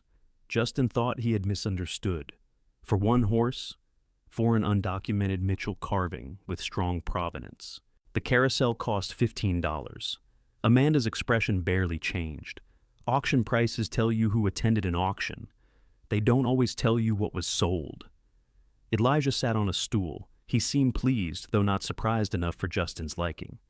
"You knew," Justin said. "I suspected. You let me scrape rust for a month without saying she could be worth that much? You needed to learn how not to destroy her. Amanda walked around the platform again. The Guild is preparing an online record of regional builders. With your permission, I'd like to include Belle. What would that involve? Photographs, measurements, ownership history, and a note about the later compartment. We wouldn't publish the document fragment or token without your consent. Would people know I own her? Your name could be listed, or the owner could remain private. Justin looked toward Elijah. Don't look at me, Elijah said. She asked you. It was the first decision about Belle that carried weight beyond keeping her from scrap. Publication would help establish what she was. It would also tell collectors and anyone connected to the company that the $15 carousel mattered. How long before it goes online? Justin asked. A preliminary finding could be posted tomorrow. List my name. Elijah's eyebrows rose. Amanda waited. You're sure? I bought her legally. I'm not hiding that. She nodded and wrote his answer down. Before leaving, Amanda photographed Justin beside Belle. He stood with one hand on the brass pole and felt awkward the entire time. The preliminary notice appeared on the Guild's website the next afternoon. Previously undocumented Isaac Mitchell carving identified in Woodstock collection. Amanda described Belle's construction, surviving paint, and connection to the Mitchell Company. She called the hidden panel an unusual late modification, consistent with Isaac's own hand. She didn't mention what had been found inside it. By evening, 3 people had contacted Elijah. The first wanted restoration photographs. The second owned another Mitchell horse and asked whether Belle had a matching figure. The third was a collector from Indiana, offering $12,000 before restoration, provided Justin could prove clear ownership. Justin read the email at Elijah's desk. $12,000, he said. That was quick. I could leave the motel. You could pay rent somewhere for a while. I could buy a truck. You could buy part of a bad truck. Justin read the offer again. $12,000 was more money than he had ever controlled. It was enough to remove several immediate problems. That made the decision harder, not easier. What would you do? He asked. Elijah sharpened a gouge at the other bench. Wrong question. Why? Because I have a workshop and a house. You have 4 nights paid at a motel, so you think I should sell. I think pretending our choices cost the same would be dishonest. Justin closed the email. The collector called the workshop the next morning. His name was Martin Kessler, and he spoke with the quick confidence of someone used to solving uncertainty with a price. I can arrange transport, Martin said. No cost to you. I'd keep Elijah on for the wood restoration if he's available. What about the platform? I don't need it. It stays with Belle. There was a pause. The metal base is badly damaged. I know. It adds transport cost and has very little collectible value. It's her carousel. Elijah tells me the mechanism may not be salvageable. Elijah, standing across the room, shook his head. He hadn't told Martin anything. Justin said, I'm not selling her. Is that final, or do you need a better number? It's final for now. Martin's voice remained pleasant. If circumstances change, call me before you begin major restoration. After the call, Justin looked at Elijah. He lied about talking to you? Collectors like certainty. When they don't have it, some make their own. Does 12,000 sound right? It sounds like he thinks she's worth more. Justin put Amanda's printed report into a folder with the photographs of the cavity. That afternoon, Jonathan's truck pulled into the gravel drive. He got out alone. Elijah was in the main shop fitting a replacement ear to a customer's horse. Justin was cleaning the carousel's coin, housing beside the open shed door. Jonathan walked toward Belle slowly. I saw the article, he said. Most people start with hello. Hello? Justin kept cleaning. Jonathan stopped beside the platform. You had her appraised without telling us. She belongs to me. That's not what I asked. You didn't ask anything. Jonathan looked into the shed. The hidden panel had been replaced loosely to protect the opening. A small strip of conservation tape marked its edge. What happened there? Old damage. The lie came easily enough to worry Justin. Jonathan touched the side rail. Cindy thinks the auction company made an error. They called the lot. I bid. Nobody else did. They describe Belle as damaged equipment. She is damaged equipment. Not if the carving has separate value. They sold the whole carousel. Jonathan rubbed the back of his neck. I'm not accusing you of anything. You drove out here. I'm concerned. You don't have money for restoration. You don't have insurance. If somebody steals the horse, what then? Justin placed the cleaned coin plate on a cloth. I'll manage it. Have you found a buyer? No. Did Amanda give you a written value? Yes. Jonathan waited for more. Justin didn't provide it. What's inside the panel? Jonathan asked. The question was quiet. Justin's hand stopped. How do you know it opens? The article says late modification. It doesn't say compartment. No. But Dad didn't make decorative changes without a reason. Jonathan looked at Belle's flank. He had grown up in the same barns. He knew Isaac's habits better than Justin sometimes remembered. Was there something in it? Justin folded the cleaning cloth once, then again. Why do you care?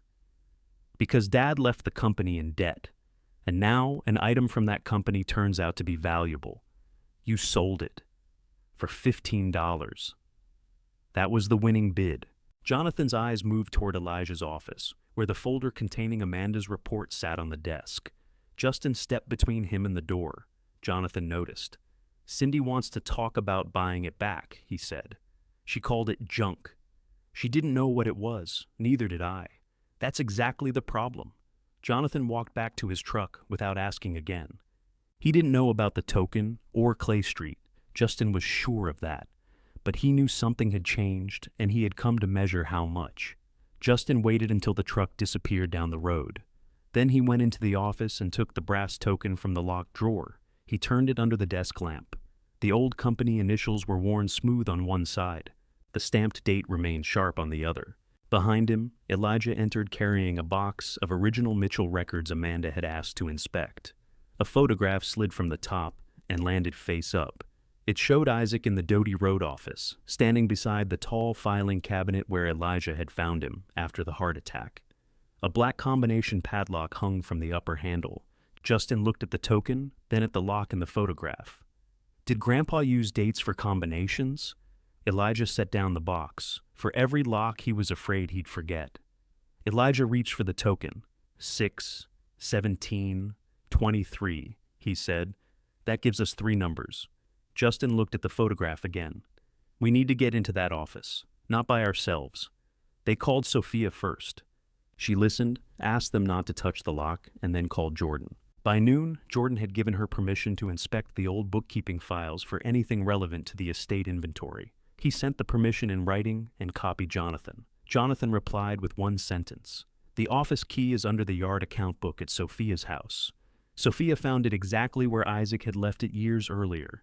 They met at Doty Road the next morning. The yard gate was locked, but Sophia had that key too. She parked beside the office while Elijah backed in near the steps. Inside, the air smelled of wet ceiling tile and mouse droppings. Isaac's desk had been emptied for the auction. Pale rectangles showed where pictures and calendars had hung. The bucket beneath the roof leak was nearly full. The filing cabinet stood against the back wall. Justin stopped several feet from it. This was where Isaac had died. A dark mark on the floor showed where Elijah's dropped coffee had spread after he found him. Elijah noticed Justin looking. He was beside the desk, he said, not in front of the cabinet. Justin nodded.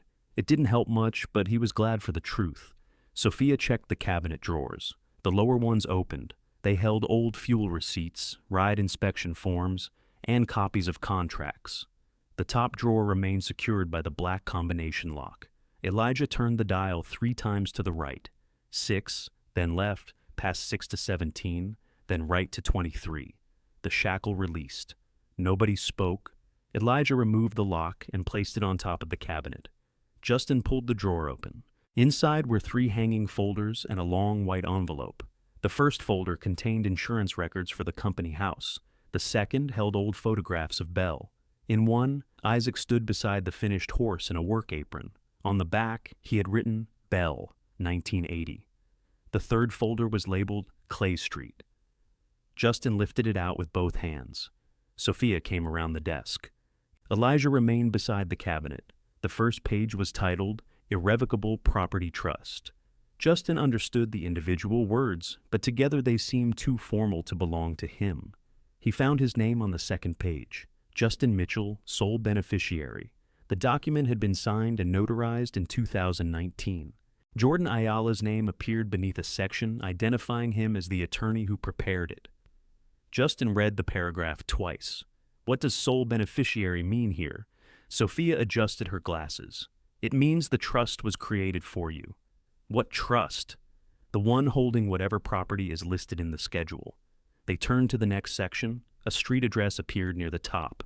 612 Clay Street, Woodstock, Illinois. Behind the trust agreement was a recorded deed carrying the same address. A county stamp showed that it had been filed in 2019. Isaac's name appeared as the person transferring the property into the trust. Justin lowered the page. He owned a house. It appears the trust owns it, Sophia said. For me. That's what the document says. Why wasn't it in the will? Because it may not have belonged to Isaac's estate when he died. Elijah pulled out the chair behind the desk. Sit down. Justin didn't. How much is owed on it? Sophia searched the folder. She found a closing statement and a letter confirming the release of a mortgage that had been paid during the purchase. Nothing, from the look of this. You're saying he bought a house and paid for all of it. I'm saying these papers indicate that. Jordan needs to confirm them. Justin looked at the address again. He knew Clay Street, but not the house. It ran through an older neighborhood north of the square, with narrow lots and detached garages. He had probably passed the property without noticing it. The white envelope remained in the drawer. His name was written across the front in Isaac's hand. Justin sat down then. The seal opened cleanly. Inside were 4 folded pages dated the same day Isaac had altered the token. Justin, if you found this, then Belle still knows how to bring you home. Justin stopped. Elijah turned away and looked through the office window. Sophia placed one hand on the back of a chair. Justin continued. I bought the Clay Street house 3 years after your mother died. I should have helped her when she came to me. I let pride between your father and me matter more than the 2 people who needed a door opened. I cannot change that. The house is paid for. Jordan put it into a trust for you. It becomes yours to use after my death. It does not pass through my will or through the company. I did not leave these papers in my house because Cindy goes through everything, and Jonathan lets peace in his marriage decide too many things. If they learned about the house while you were still depending on them, I feared they would pressure you to sign, borrow against it, sell it, or call surrendering it a family duty. They may say the company needs it. The company has already taken enough from this family. Justin looked toward the door, as if Cindy might be outside it. Sophia said, Keep reading. He did. Your mother needed a safe place, and I denied her one. This house cannot undo that. It can only be the door I should have opened. I hid the clue in Belle because you loved her before anybody told you what things were worth. Elijah will know my hand. Sophia will know why I carried the shame. Jordan will know the law. Do not trust one piece alone. Put them together. You do not owe the company this house. You do not owe me gratitude for doing late what I should have done sooner. Make a decent life there. That will be enough? Grandpa Justin placed the letter on the desk. For several minutes, the only sound was water dripping into the bucket. He knew Cindy would take the house, Justin said. Sophia answered carefully. He feared she would try to control what happened to it. That's a polite way to say the same thing. He also knew your father would avoid stopping her. Justin folded his hands behind his neck. Isaac hadn't forgotten him. That knowledge should have settled something. Instead, it opened every part of the wound at once. His grandfather had planned carefully enough to buy a house, create a trust, hide papers, alter Belle, and leave a trail of witnesses. He had also watched Justin struggle for years without explaining any of it. Why wait until he died? Justin asked. Sophia read the first page again. Jordan may know. He could have told me. Yes. He let me think I had nowhere. He was afraid the wrong people would learn. I was living with him. I know. Elijah turned from the window. Isaac could build around a problem for 6 months instead of having one hard conversation. Justin almost laughed. Nothing about the sentence was funny, but it sounded exactly right. He gathered the trust, deed, letter, photographs, token, and torn page. The torn corner matched the lower edge of a copy in the folder. Isaac had removed just enough to point toward the property without giving away the address. Sophia called Jordan from the office. He was in court and couldn't speak until late afternoon.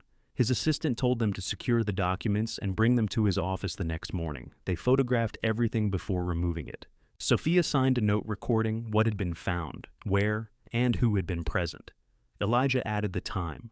Justin placed the folders in a document case Sophia had brought. On the drive back, they passed Clay Street. Justin asked Elijah to slow down. 612 was a modest 2-story house with pale green siding and white trim. The front porch leaned slightly toward one corner. Tall weeds crowded the walkway. A paper notice was taped inside the front window. The house didn't look like a fortune. It looked closed. Justin watched it through the truck window until the next block hit it. When they reached the workshop, a silver car stood in the drive. Cindy and Taylor were waiting beside it. Taylor wore sunglasses despite the overcast sky. Cindy held a large brown envelope under one arm. Elijah parked near the shed. "You want me there?" he asked. "Yes." Justin carried the locked document case into the workshop and placed it beneath Elijah's desk. Then he went outside. Cindy smiled as though the visit had been arranged. "We've been trying to reach you. My phone was off. Jonathan told us about the appraisal." Justin looked at Taylor. "Did he tell you where I was?" "He said you'd probably be here," Taylor replied. Cindy held out the envelope. "We'd like to resolve the Carousel issue before it creates more tension." "What issue?" "The auction price didn't reflect Belle's value." "That isn't my fault. Nobody said it was." "You called her ruined." "She appeared ruined." Taylor walked toward the shed. Elijah stepped into her path. "Customers stay in the marked area," he said. "I'm family, not mine." Cindy pulled a typed agreement from the envelope. "We're offering you $5,000. Justin glanced at the paper. The collector offered 12. Taylor removed her sunglasses. "You already have a buyer?" "No." Cindy's smile disappeared. "Then 5,000 is generous for something worth 12. The company has the stronger connection to the horse. We're trying to keep her in the family. She is in the family. You know what I mean." Justin did. Cindy saw the company as Jonathan's last chance to prove Isaac wrong. She saw every object connected to Isaac as something that could either support that future or threaten it. Taylor's cash gift meant security for her daughter. Belle's new value meant money that had escaped their control and landed with Melanie's son. It wasn't enough for Justin to receive nothing. He also had to remain the person who needed their permission. Cindy lowered her voice. "Your father inherited a business with serious obligations. That horse came from company storage. Selling it privately while Jonathan is trying to keep the company alive would look terrible. I bought it from the company for $15. That was all anyone offered, because nobody was told what it was. Nobody knew." Cindy glanced toward Elijah. Somebody knew enough to buy it. Justin felt the accusations settle between them. Taylor said, "We're giving you $5,000 for spending 15. "Why are you making this difficult?" "Because it's mine." Cindy folded the agreement. "Isaac spent years giving you special treatment because he felt guilty about Melanie. Jonathan watched his own father turn you into another chance to get things right. Now Jonathan inherits the debts, and you walk away with the one thing collectors suddenly want." There it was, plain at last. Justin thought of the letter beneath Elijah's desk. "I'm not selling Belle." Cindy returned the agreement to the envelope. "The auction sale can still be challenged." "Then challenge it." Taylor put her sunglasses back on. "You really should think before you say things like that." They got into the silver car. Justin stood beside Elijah as it backed down the drive. Elijah waited until it turned onto the road. "You know she will." Justin looked toward the workshop, where Isaac's letter rested beside the first proof that he had somewhere to go. "I know," he said. Jordan cleared 2 hours the next morning. His office occupied the second floor above an insurance agency near the square. Justin arrived with Sophia and Elijah. The document case stayed locked until Jordan closed the conference room door. Jordan read the trust first. He checked the notary seal, page numbers, signatures, and recording information. Then he examined the deed and Isaac's letter. "You prepared this," Justin said. "Yes. You knew yesterday what we'd found." "I suspected. I couldn't confirm it over the phone. You knew Grandpa owned the house. I knew the trust owned it. And you sat at the will reading, while they told me I got nothing." Jordan rested both hands on the table. "I told you there wasn't a distribution to you under the will. That was accurate. You knew there was something outside it. I knew Isaac had created this trust in 2019. I did not know whether it remained funded. What does that mean? It means a trust agreement by itself isn't enough. The property had to be transferred into it. I prepared the deed and sent it for recording, but Isaac insisted on keeping the original records. Before I could tell you the trust was active, I needed a current title search and confirmation that he hadn't later transferred or sold the house. You could have said that. I should have told you I was checking." Justin sat back. Jordan didn't offer an excuse. He opened a file from his own cabinet and removed a copy of the original trust. It matched the document from Doty Road. Isaac appointed himself trustee while he was alive, Jordan said.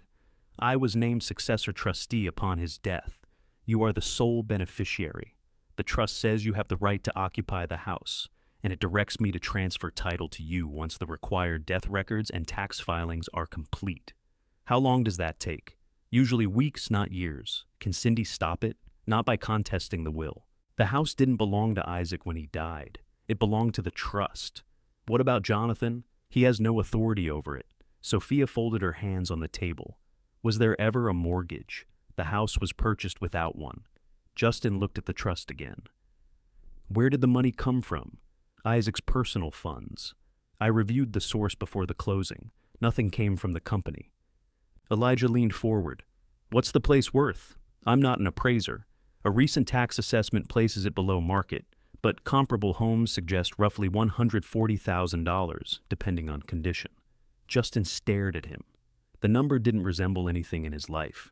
It was more than 100 times what he earned in a good month. It was enough to make the house sound less real. Jordan slid another paper across the table. I requested this yesterday evening. It was a current county property record. The owner was listed as the Isaac Mitchell Irrevocable Property Trust. The legal description matched the deed from the cabinet. No later transfer appeared. So this proves it, Justin said. It proves the deed was recorded and remains in the trust's name. My file proves the trust was properly executed. Isaac's letter explains his purpose, though the trust doesn't depend on the letter to be valid. And the paper in Bell? It led you to the originals. Legally, we could establish the trust without the horse once we knew to search for it. Justin touched the torn edge of the document fragment. Then why does Bell matter? Because Isaac worried records might be missed, removed, or misunderstood. The horse created a second trail. The token, the matching page, the cabinet combination, and the letter connect his instructions to his own actions. Elijah said, and I can connect the panel to his hand. Jordan nodded. Amanda's findings help establish that too. Justin looked toward the window. From the conference room, he could see the courthouse roof 2 blocks away. What happens now? I'll obtain certified copies from the recorder, file the notice of Isaac's death required by the trust, and arrange insurance. Then we inspect the house. I want the papers somewhere Cindy can't reach. They'll remain here. I'll also place digital copies in secure storage. She threatened to challenge the auction. That concerns Belle, not the house. She thinks there was some scheme to buy valuable property for $15. Was there? No. Then keep every receipt, photograph, message, and auction document. Don't alter the hidden compartment further until Amanda completes her report. What can Cindy actually do? An interested party can ask the probate court to review the sale. There's a statutory window of 90 days for this kind of challenge. Asking isn't the same as winning. She has Jonathan's money now. She has access to estate resources only for proper estate purposes. A private fight over Belle may be another matter. Jordan made copies of Justin's auction receipt, bidder registration, and the guild report. He asked Sophia and Elijah to write separate accounts of opening the cabinet. He also asked Justin to write down every contact from his family while the conversations were fresh. For the first time, the pieces weren't only clues. They were records other people could test. Jordan placed the original trust and deed into a fireproof file. Then he handed Justin a key. It was silver, with a square piece of masking tape around the top. 612 was written on it in Isaac's handwriting. You can enter the house as beneficiary with my authorization, Jordan said. Don't move in until the utilities and insurance are handled. I'd like to see it first. Justin closed his hand around the key. They met at Clay Street that afternoon. Jordan brought a title report and a folder of property records. Elijah brought a flashlight, a voltage tester, and a toolbox. Sophia brought cleaning cloths, bottled water, and enough sandwiches for twice as many people. The key stuck in the front lock. Elijah leaned his shoulder against the door while Justin turned it. The deadbolt released with a hard click. A stale, closed smell came out first. The living room held a couch covered in a white sheet, 2 wooden chairs, and a small table. Dust lay across the floorboards. The windows were intact. A water stain marked one corner of the ceiling, but felt dry. Justin walked through slowly. The kitchen had older cabinets painted cream. A calendar from 2019 hung beside the refrigerator. No dates were marked. The refrigerator was empty and unplugged. Upstairs were 2 bedrooms and a narrow bathroom with green tile. One bedroom faced the street. The other looked over a backyard crowded with weeds. The house was modest, exactly as the letter said. It also had a solid roof, working windows, copper pipes that hadn't been stripped, and no motel clerk waiting for another payment. Elijah tested the basement stairs before letting anyone follow. The basement was dry. The electrical panel had been updated. A newer furnace stood beside an older water heater. This wasn't abandoned, Elijah said. Somebody maintained it. Jordan checked the records. Isaac paid a local service twice a year. The last inspection was in January. Why didn't anyone notice after he died? Justin asked. The service billed automatically. The account stopped when his bank records were frozen. Sophia opened the back door to let fresh air through. A city notice had been taped inside the front window because the grass exceeded the allowed height. Justin removed it and read the deadline. I'll cut it today. You don't own a mower, Elijah said. There's one in the garage. The mower had flat tires and old fuel. Elijah got it running after cleaning the carburetor. Justin spent the next hour cutting grass that reached above his knees in places. Sophia cleared dead mail from the porch. Jordan photographed each room and called the insurer from the kitchen. Neighbors watched without coming over. Near the back fence, Justin found a small apple tree buried in vines. It had been pruned once, years earlier, then left alone. 3 hard green apples hung from the highest branch. He shut off the mower and listened to the quiet. The house needed paint, plumbing checks, a new water heater, and repairs to the porch. None of that frightened him. Repairs had edges. They could be measured, priced, and done one at a time. Family uncertainty had never worked that way. When they finished, Jordan locked the front door and gave the key back to Justin. The certified deed should be ready next week, he said. Until then, tell as few people as possible. Cindy already thinks Belle is hiding something. She doesn't know what. Justin put the key on the same ring as his motel key. That evening, he returned to Elijah's workshop and opened a new binder. He placed the auction receipt in the first sleeve. Amanda's preliminary report went behind it. Next came photographs of Belle's sealed plug, the cavity, the token, the torn deed corner, the filing cabinet, and the folders exactly as they had been found. He added Sophia's written account and Elijah's statement. The copied trust and deed went in last. Elijah watched from the other side of the bench. Isaac told you to put the pieces together, he said. Justin closed the rings. He also thought they might try to take them apart. A certified envelope arrived from the county recorder 6 days later. Justin opened it at Jordan's conference table. The recorded deed bore the county seal. Attached to it was Jordan's signed certification that the trust remained valid, irrevocable, and funded with the Clay Street property. Justin read his own name under sole beneficiary. Jordan gave him 2 certified sets. One remained in the office safe. Justin carried the other back to the workshop and locked it in Elijah's file cabinet. He had just finished when a process server pulled into the drive. The woman stepped out with a large envelope. Justin Mitchell? Yes. She handed it to him and asked him to sign. The first page carried the name of the probate court. Cindy had filed a motion asking the judge to void the $15 auction sale and return Belle to the estate. Justin read the motion standing beside the workshop door.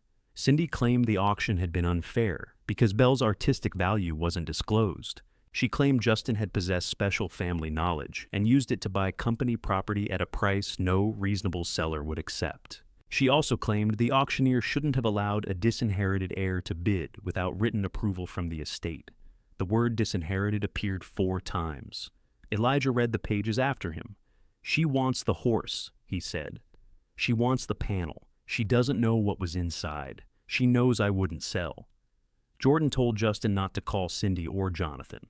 He helped Justin retain a local probate lawyer and began preparing to testify about the trust. Amanda completed her written provenance report. Sophia signed a formal statement.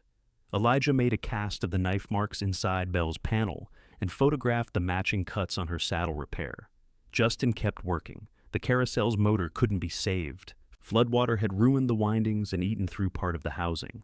Elijah found a replacement motor from a retired kiddie ride, but it needed a custom mounting plate. Justin cut the plate 3 times before it fit. On the first attempt, he drilled the holes too close to the edge. On the second, he measured from the wrong side. Elijah placed both failed pieces on a shelf. You keeping those to embarrass me? Justin asked. I'm keeping them, so you remember metal costs money. The third plate sat level. They removed the broken canopy and labeled every reusable part. Amanda approved a conservation plan for Belle's paint. The original roses would be cleaned and stabilized. Missing areas would be filled without pretending they had never been damaged. Justin liked that approach. Near the end of September, Sophia called while he was replacing a porch board at Clay Street. Is Taylor with you? No, she's at the Doty Road office. Justin set down the pry bar. How do you know? The yard caretaker called me. She told him Jonathan sent her for tax files. Did he? I called Jonathan. He says no. Justin drove there with Jordan. Taylor's car stood inside the gate. The office door was open. The new lock Jordan had placed on the filing cabinet lay on the floor. Taylor came out holding an empty file folder. She stopped when she saw them. What are you doing? Justin asked. Looking for company records. With a pry bar? The tool leaned against the cabinet behind her. Taylor held up the folder. There's nothing here. Because we removed the legal records. Her eyes narrowed. What legal records? Jordan stepped between them. Leave the folder on the desk. My mother is an estate beneficiary. That doesn't authorize you to enter secured files. The door was open. The cabinet wasn't. Taylor dropped the folder on the desk. You're hiding something, she said to Justin. Nobody fights this hard over a broken ride. You filed the fight. My mother filed it because you cheated the estate. What were you looking for? Taylor walked past him. Jordan photographed the broken lock and called Jonathan. Justin listened as his father insisted he hadn't given Taylor permission. Jonathan sounded angry, but most of the anger was directed at the trouble rather than the person who caused it. The caretaker changed the office lock that afternoon. 2 days later, Justin arrived at Clay Street and found Taylor on the front porch with a locksmith. She had told him she'd lost her key to a family property. The locksmith was checking her identification when Justin pulled up. This is my house, Justin said. Taylor turned. Your house? The locksmith stepped away from the door. Justin held up his key. You need to leave. Taylor looked through the front window. The living room walls had been cleaned, and paint samples marked one corner. Justin's folding table stood beneath the window beside a lamp and 2 mugs. How did you get this place? That's not your business. It belonged to Isaac. What makes you think that? I followed you from Elijah's. She said it without embarrassment. Justin took out his phone and photographed her car, the locksmith's van, and the untouched door. Taylor came down the steps. Mom thinks there were papers in the horse. Your mother thinks a lot of things. Was there a deed? Justin kept his face still. She had guessed, or she had found the word, on the empty folder at Doty Road. She didn't know the address was held by a trust. She only knew Justin had gone from a weekly motel to repairing a closed house. Taylor watched him carefully. You found something, she said. Justin unlocked the front door. You should go. We're going to find out in court. I know. He went inside and locked the door behind him. Jordan added both incidents to the hearing file. The locksmith provided a written account. The yard caretaker did the same. A camera over the office entrance showed Taylor carrying the pry bar inside. Cindy didn't withdraw the motion. Instead, her lawyer amended it. The new papers accused Justin of concealing material found inside estate property and asked the court to order Belle surrendered for inspection. Justin's lawyer advised him not to answer the accusation in public filings beyond denying wrongdoing. The trust documents remained secured. Cindy still didn't know what they said. The hearing took place in October. Justin arrived early with Elijah, Sophia, Amanda, Jordan, and 2 document cases. Belle couldn't be brought into the courtroom, but Amanda had prepared enlarged photographs showing the carving marks, hidden panel, token, and torn deed corner. Cindy entered with Taylor and Jonathan. They sat at the opposite table. Jonathan looked toward Justin once. Cindy whispered something, and he faced forward again. The judge entered. Everyone stood. Cindy's lawyer spoke first. He described the auction as a serious failure of disclosure. He said Belle had been sold as scrap when she was actually a valuable original carving. He said Justin had a personal history with the horse and might have known facts unavailable to ordinary bidders. Then Cindy took the witness chair. Her lawyer asked whether she had believed the carousel was worthless at the time of sale. I believed it was damaged company equipment, she said. When did that change? When an expert appraisal appeared online. Did Justin disclose that he intended to seek an appraisal? No. Did he disclose a hidden compartment in the horse? No. Did he disclose finding company documents inside it? No. Justin's lawyer rose. Objection. Assumes facts not established. The judge looked at Cindy's lawyer. Lay the foundation. He asked Cindy why she believed documents had been found.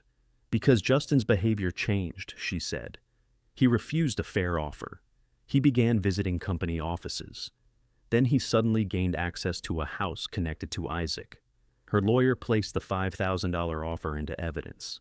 Why did you make this offer? To keep Belle with the company and avoid conflict.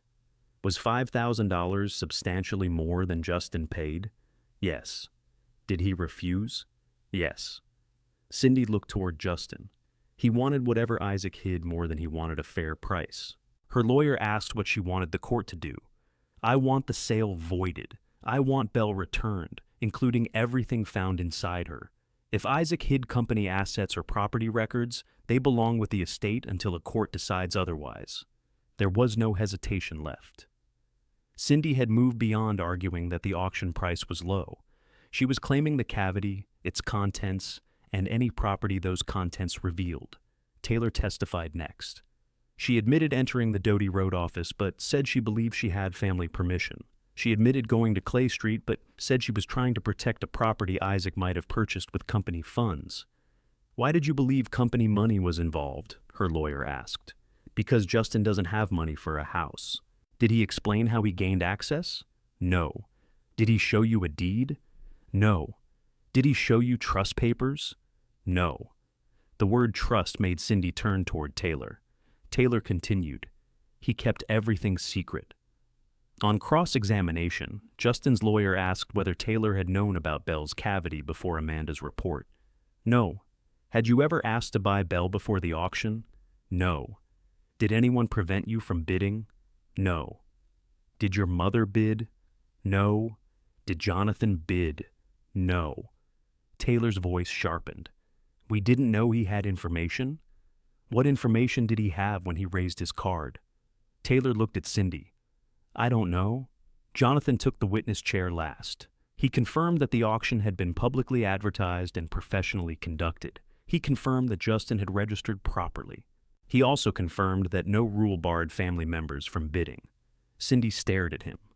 Her lawyer asked whether Jonathan would have approved the $15 sale if he had known Belle was an authenticated Isaac Mitchell carving. No, Jonathan said. Do you believe your son knew? Jonathan looked across the room. I believe he loved the horse. That wasn't my question. No, Jonathan said. I don't believe he knew what she was worth. Cindy's face went still. Her lawyer ended the questioning quickly. Then he asked the court to void the sale, order Belle returned, and require Justin to surrender every item found in the cavity. The judge reviewed her notes. Counsel for Mr. Mitchell, she said. You may present your response. Justin's lawyer stood. We'll begin with the reason none of those demands can reach the Clay Street property. Jordan took the witness chair and identified the trust. Cindy's lawyer stood. When was that document created? In 2019, years before the auction? Yes. And what property does it hold? The house at 612 Clay Street. Jordan opened the certified county record. Isaac purchased the house with personal funds. The deed transferred it into an irrevocable trust. Justin is the sole beneficiary.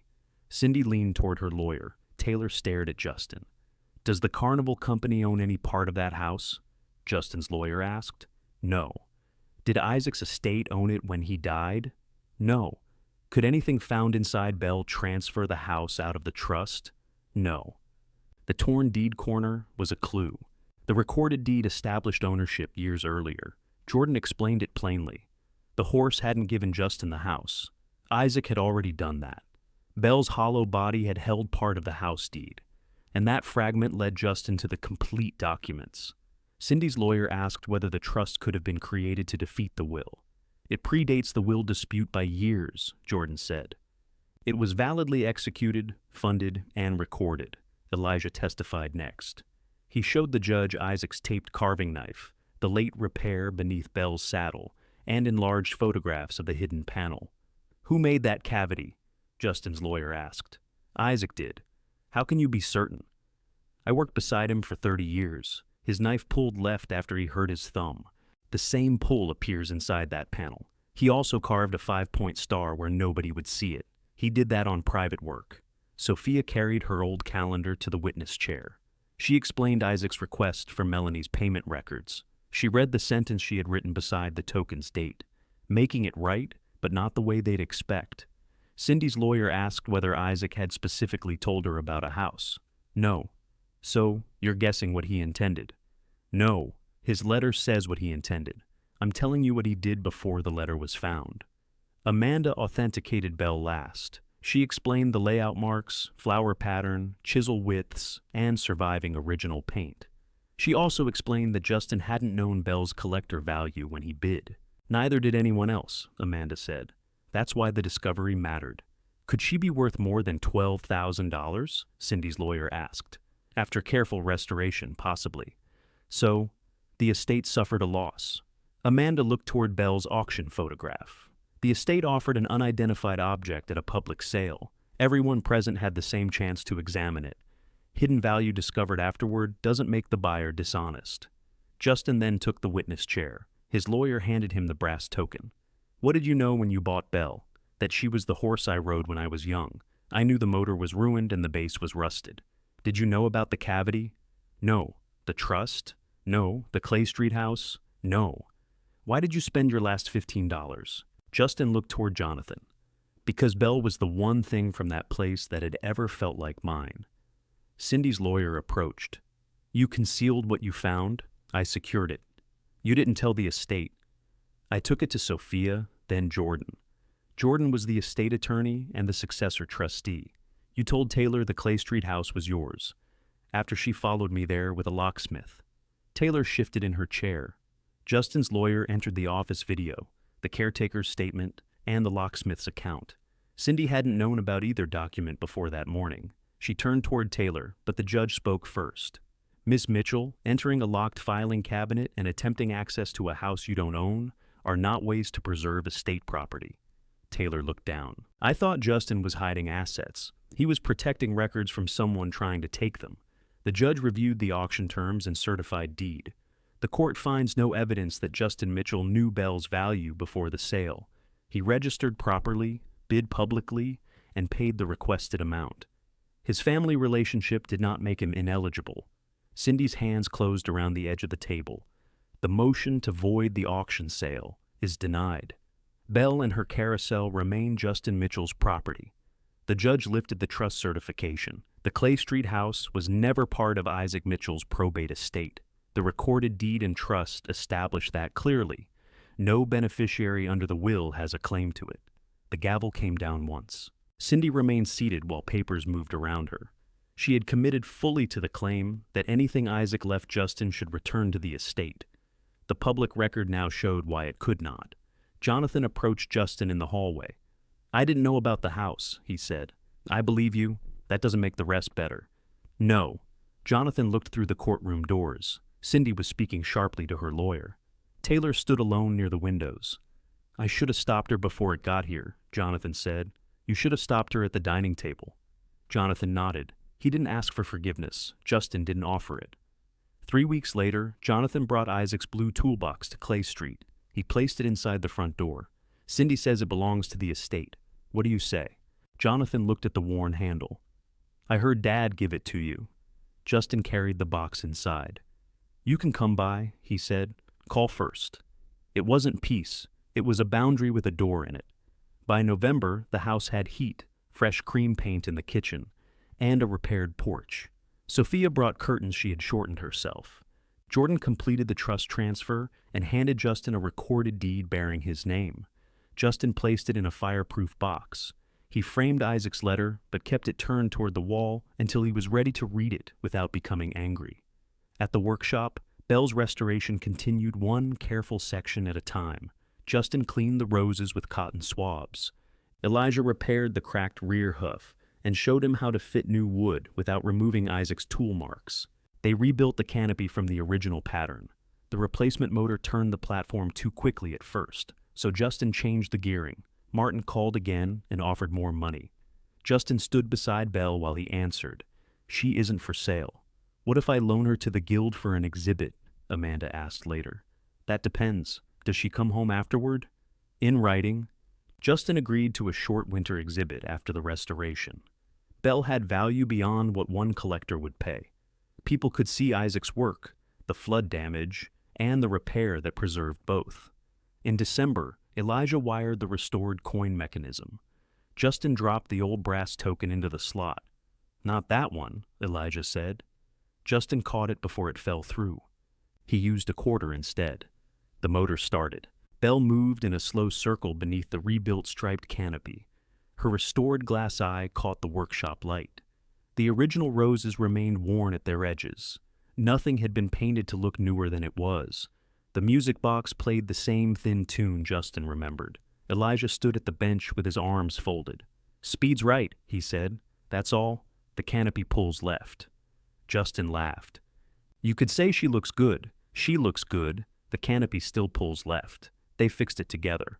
A week later, a small amusement museum hired them to restore 2 damaged rounding boards. Elijah added Justin's name to the business account and ordered a new sign: Mitchell and Watts Carousel Works. Isaac's name remained in the craft, but Justin's hands now had a place beside it. If stories about young people rebuilding a life after family betrayal matter to you, subscribe and return for the next inheritance story. On the last evening of the year, Justin carried 2 mugs of coffee through the back door at Clay Street. Elijah was in the garage measuring the first museum panel. Belle stood beneath a clean canvas nearby, home from the Guild exhibit. Snow had settled along the porch rail. The apple tree was bare, but its branches had been pruned for spring. Justin switched on the kitchen light. Warm yellow squares fell across the yard and reached the garage doors. His key rested in the lock. His boots stood on the mat. Inside, the blue toolbox waited beside tomorrow's work. For once, nothing in the house looked borrowed.